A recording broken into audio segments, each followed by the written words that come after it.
মানুষের ভিতর মনুষ্যত্ব কতটুকু মরে গেলে একটা মানুষ এরকম কাজ করতে পারে। আমার দাদার বাড়ির আশেপাশে বাড়ি বলতে এখন আর কোনো কিছুরই চিহ্ন নেই। সব কিছু এখন ফাঁকা ময়দান।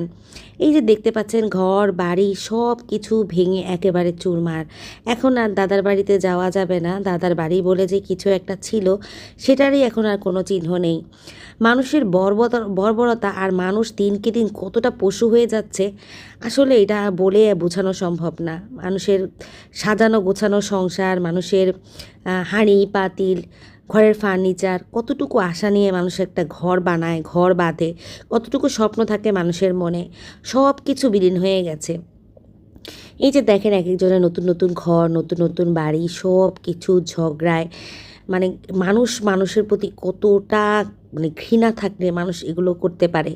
মানুষের প্রতি মানুষের কতটা ক্ষোভ, কতটা ঘৃণা, কতটা ঝামেলা। এই দেখেন এখানে কি পরিমাণ মারামারি হচ্ছে, কি পরিমাণ ঝগড়া হচ্ছে প্রতিদিন। এরকম করতে করতে করতে করতে এটা বছরে বছর এই রেষারেষি চলতে চলতে মানুষের সব শেষ হয়ে গেছে। প্রতিটা মানুষ এখন ঘর ছাড়া, প্রতিটা মানুষ এখন একদম শূন্য হাতে নিজের ঘর বাড়ি ছেড়ে কোনো রকম যান জীবন নিয়ে মানুষ পালিয়ে গিয়েছে।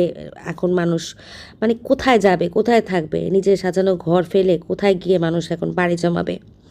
মানুষ কেন এরকম করে, কিসের জন্য এরকম করে? আমরা আসলে একটু মিলে চললে, একটু ভালোভাবে চললে, একই গ্রামের মানুষ কেউ কারো আত্মীয়, কেউ কারো পাড়া প্রতিবেশী, কেউ কারো স্বজন, মানুষ একটু ভাবতে পারে না। এসব নিয়ে আসলে মন অনেক খারাপ। এগুলো নিয়ে আসলে চিন্তা করতে করতে আছে গত কয়েকদিন ধরে এত বেশি খারাপ লাগতেছে বলার মতো না। রান্না বান্না প্রায় বন্ধই করে দিয়েছি। রান্না করতে ভালো লাগে না, কাজ করতে ভালো লাগে না, কোনো কিছুর প্রতি কোনো কিছুর মনোযোগ নেই। দুপুরবেলা আসলে বসে থাকতে থাকতে হাত পা মনে হচ্ছিল যেন অসাড় হয়ে গিয়েছে। এই সমস্ত নিউজ পেলে, এই সমস্ত দেখলে আসলে কার ভালো লাগে? কারোরই ভালো লাগে না। যে বাইরে থেকে যে ডিম পোলাও নিয়ে আসছে, এগুলো এখন খাওয়া লাগবে। কারণ আমি বললাম না, রান্না বান্নার প্রতি কোনো মনোযোগ নেই এখন আপাতত। খাওয়ার পরে দেখা যাবে দুপুরের জন্য, খাওয়ার তো হয় নাই, রাতের বেলা রান্না করব। দুপুরে রান্না করব কি আমি আপনাদেরকে হয়তো বোঝাতে পারবো কি না জানি না, বা বোঝাতে পারছি কি না জানি না। কতটা যে অসহায় ফিল হচ্ছে, কতটা যে খারাপ লাগতেছে, বলে বোঝাতে পারবো না। মনে হচ্ছে যে সব কিছু যেন হারিয়ে গিয়েছে। আসলে তো মানুষের সব কিছু হারিয়ে গিয়েছে। বাজারে যাওয়ার কথা ছিল, বাজারেও যেতে পারি নাই। ভাবছিলাম যে একটু বাজারে যাব, একটু মাছ সবজি এগুলো কিনে নিয়ে আসবো। এগুলোর জন্য ইচ্ছা করতেছে না। তো হঠাৎ করে সানির আম্মা বললো যে আপা, বারান্দায় তো পুঁই শাক আছে, একটু পুঁই শাক কেটে দিয়ে এগুলো রান্না করে ফেলেন। তো যেই বলা সেই কাজ, চলে গেলাম বারান্দায়। যাকে একটু পুঁই শাক থাকাতে তো উপকার হয়েছে। পুঁই শাকগুলো সানির আম্মা কেটে দিচ্ছিল রান্না করার জন্য। আমি আসলে রান্না করতেই যেতে চাইতেছিলাম না। আমার ঘরের কোনো কাজের প্রতি আমার বিন্দুমাত্র কোনো মনোযোগ আসতেছে না যে এই কাজটা আমি করব। কিন্তু সানির আম্মা ফোর্স করতেছিল যে আপা আপনি রান্না করেন, রান্না না করলে খাবেন কি? আর বাচ্চারা আছে, বাচ্চারাও খাওয়া দাওয়া করবে। তো নিরুপায় হয়ে আসলে কাজের জন্য যাওয়া। তো পুঁইশাকগুলো নিয়ে ঘরের দিকে চলে আসছি, চিন্তা করতেছি রান্না করব। সানির আম্মা বললাম তুমি একটু কুটে টুটে দাও, রেডি করে দাও, তারপর আমি রান্না করি।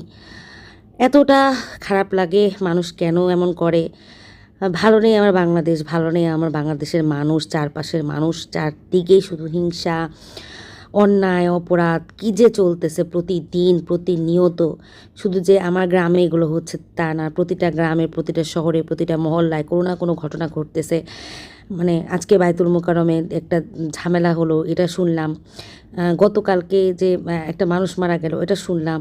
প্রতিদিনই কোনো না কোনো ঘটনা ঘটতেছে। মানুষ এমন পশু হয়ে গিয়েছে কিভাবে? কিভাবে মানুষ এরকম পশুর মতো কাজ করতেছে? মানুষ কেন এমন করতেছে? একটু ভেবে দেখেন। রাতে ঘুম আসে না, দিনের বেলাও এত খারাপ লাগে, সারাক্ষণ অস্থিরতা অন্তরের মধ্যে, এমন একটা যন্ত্রণা যে কোথায় বাস করতেছি, সেখানে কি আমরা নিরাপদ? আমার সন্তান ঘর থেকে বের হইতেছে, সে কি নিরাপদ?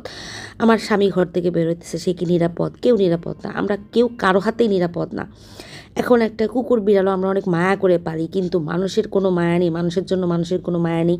মানুষকে মারতে আমাদের কোনো রকম দ্বিধাবোধ হয় না, মানুষের জন্য কোনো মায়াও লাগে না। আমরা আসলে যার যার জীবন নিয়ে শেষে ব্যস্ত আছি।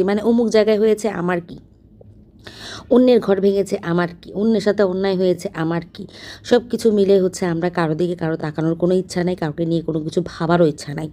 আমরা ভাবতেছি যে আমি ভালো থাকলেই হয়েছে, আমি সেফ থাকলেই হয়েছে, এবার কার কী হলো সেটা দেখে লাভ কী? আসলে প্রতিটা মানুষ এখন কেন যে এইরকম করতেছে, মানুষ কেউ ভালো নেই দুনিয়াতে এখন। মানে আহাজারি প্রতিটা বিশ্বে, বাংলাদেশ বলবো শুধু, বাংলাদেশ না, বাংলাদেশের বাইরেও কোথাও শান্তি নেই। সব জায়গাতেই এখন মানে দলাদলি, হিংসা সব কিছু ছড়িয়ে গেছে। আল্লাহ যদি আমাদেরকে হেফাজত করতে চায়, আমরা সবাই আল্লাহর কাছে দোয়া করি আল্লাহ যেন আমাদের সবাইকে হেফাজত করে, আমাদের পরিবারকে হেফাজত করে। প্রতিটা দিন আতঙ্ক, প্রতিটা রাত আতঙ্ক, এমন কিছু ঘটতেছে যেগুলোর কোনো বিচার নেই। আমার এই যে দাদার বাড়ি ভেঙে চুরমার হয়ে গেল, চারপাশের মানুষের ঘরবাড়ি ভেঙে চুরমার হয়ে গেল, কোনো বিচার নেই। চারপাশে কোনো কিছুতেই কোনো বিচার হচ্ছে না। সবাই যারা অন্যায় করতেছে, যারা বুক উঁচু করে চলতেছে, তারা সব কিছুই করতেছে, তাদের কোনো কিছুতেই কিছু আসতেছে যাইতেছে না। এবং কি উল্টো দেখা যায় যারা অন্যায় করতেছে না তাদেরও উপরেই ঘাড়ে চাপিয়ে দিচ্ছে। আপনি কিছুই করেন না, আপনাকে দোষী হিসেবে সাব্যস্ত করা হচ্ছে, আপনার সব কিছু শেষ করে দেওয়া হচ্ছে। আপনি নরম, আপনি দুর্বল, আপনাকেই ক্ষতি করবে। আপনি মানে ভালো থাকতে পারবেন না, কোনোভাবেই ভালো থাকা সম্ভব না। আজকে আসলে আমার ব্লগ ছাড়ারও কোনো ইচ্ছা ছিল না, গতকালকেও আমি ব্লগ ছাড়তে পারি নাই। আসলে সব কিছু মিলে এত বেশি কিন্তু ঘরে রান্না করার মতো কিছু ছিল না, রান্নাও যতটুকু পেরেছি করেছি।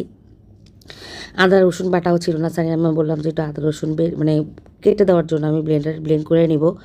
তো এইগুলো মিলিয়ে আর কি অশান্তির মধ্যে আছি। প্লিজ আমার জন্য সবাই দোয়া করবেন, আমার পরিবারের জন্য সবাই দোয়া করবেন, কিন্তু বাংলাদেশের জন্য সবাই দোয়া করবেন। সবাই ভালো থাকবেন, সুস্থ থাকবেন।